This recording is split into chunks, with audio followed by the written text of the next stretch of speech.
How to maintain your eyebrow lamination and eyelash lift. Hey, everyone! Welcome back to our channel where we give you all the beauty tips and tricks you need to look and feel your best. Today's video is all about how to maintain your eyebrow lamination and eyelash lift. First things first, it's important to avoid using any oily products on your brows and lashes. This includes makeup removers, serums, and creams. Oily products can break down the lamination and lift, causing it to lose its effect faster. Instead, use a gentle cleanser to remove any makeup or dirt from your face. Next, brush your brows and lashes regularly. Use a spoolie brush to comb through your brows and a clean mascara wand to brush your lashes. This will help keep them in place and prevent any tangles or clumps.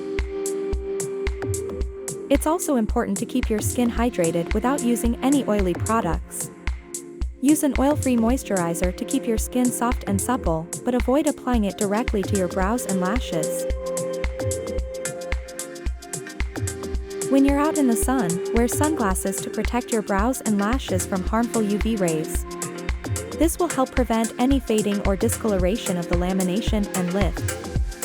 Finally, invest in a silk pillowcase to prevent any friction on your brows and lashes while you sleep. Cotton pillowcases can cause tangles and breakage, which can ruin the effect of your lamination and lift. And there you have it, folks! These are the simple steps you can take to maintain your eyebrow lamination and eyelash lift. With just a little bit of effort, you can keep your brows and lashes looking beautiful and defined for weeks to come. Like, comment, and subscribe to the channel for more beauty tips and tricks. And don't forget to try our award-winning RawBrow lamination and lift kit. Available at www.rawbrow.com.